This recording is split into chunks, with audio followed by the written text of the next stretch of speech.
Online classes में आप सभी का स्वागत है। इससे पहले वाले वीडियो में हमने भाषा किसे कहते हैं, भाषा कितने प्रकार की होती है, भाषा के प्रमुख अंग कौन कौन से हैं, इस पर चर्चा की थी। आज इस वीडियो में हम उससे आगे देखेंगे। लिपि, लिपि किसे कहते हैं, यानी लिपि क्या है? भाषा को जिन संकेतों या चिन्हों के द्वारा लिखा या पढ़ा जाता है वह लिपि कहलाती है। कहने का मतलब है कि हम भाषा बोलते तो हैं, उसे लिखते हैं, लेकिन लिखने के लिए, बोलने के लिए, उसका अर्थ समझने के लिए एक प्रकार के चिन्हों की आवश्यकता होती है। जैसे हम लोग हिंदी में क लिखते हैं, क जानने पर हमने जाना कि क से कबूतर पढ़ते हैं, कबूतर, इतने ये वर्ण आए। तो ये चिन्ह है, तो जिन चिन्हों के द्वारा हम अपनी भाषा को व्यक्त करते हैं या उसे लिखते हैं वह लिपि कहलाती है। अनेक भाषाओं की अनेक अलग अलग लिपियां होती हैं। अब व्याकरण, व्याकरण किसे कहते हैं? यानी किसी भाषा के शुद्ध रूप का ज्ञान कराने वाले शास्त्र को व्याकरण कहा जाता है। यानी व्याकरण के द्वारा ही हम किसी भाषा को शुद्ध रूप से बोलना, उसे लिखना जानते हैं। अगर व्याकरण हम न सीखे तो हम किसी भी भाषा को शुद्ध रूप से बोल और लिख नहीं सकते। व्याकरण, अब आगे चले। व्याकरण के प्रमुख अंग, व्याकरण के 3 प्रमुख अंग है। नंबर 1, अक्षर या वर्ण विचार। अक्षर या वर्ण विचार, इसमें हम अक्षरों के उच्चारण, उनका आकार प्रकार तथा अक्षरों से बनने वाले नियमों पर विचार करते हैं। या विभिन्न प्रकार के अक्षर हैं हमारी भाषा में, और उन अक्षरों का किस प्रकार का आकार है, इसका ज्ञान हमें अक्षर या वर्ण विचार के अध्ययन पता चलता है। फिर इन अक्षरों को जोड़कर किस प्रकार जो है शब्द बनाया जाता है, इसका विज्ञान हम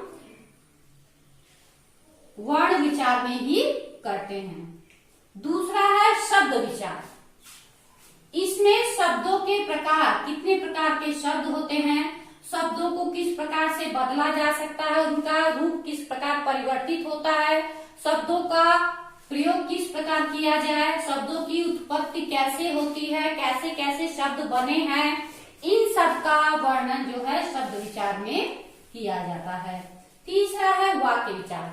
इसमें शब्द से वाक्य बनाने तथा उनके प्रयोग और वाक्य को अलग अलग करने का वर्णन वाक्य विचार में किया जाता है।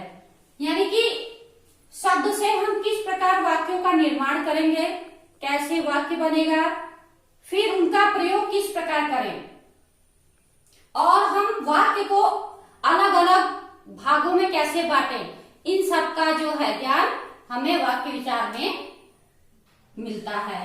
अब है भाषा तथा व्याकरण का संबंध। प्रभावी तथा शुद्ध भाषा का विशेष महत्व होता है।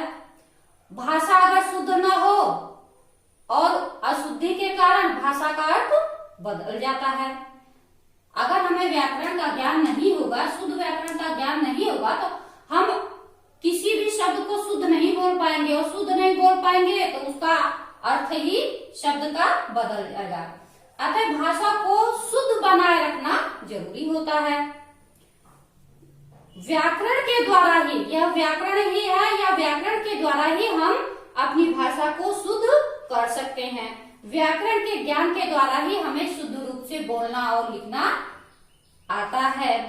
अब नोट में देखें, हमारे देश की भाषा जो है राजभाषा हिंदी है, और हिंदी भाषा जो है देवनागरी लिपि में लिखी गई है। था देखें कि हमारे देश की राजभाषा हिंदी है, हिंदी भाषा की लिपि देवनागरी है, और भाषा के क्षेत्रीय रूप को बोली कहा जाता है। यानी हमारा बहुत बड़ा देश है, तो अनेक जगहों पर अनेक भाषाएं बोली जाती हैं। जब हम एक क्षेत्र से, एक जगह से दूसरी जाते हैं तो हमको जो है बोलियों में अंतर मिलता है। ये बोलियां केवल बोली जाती हैं, उसी रूप में लिखी नहीं जाती।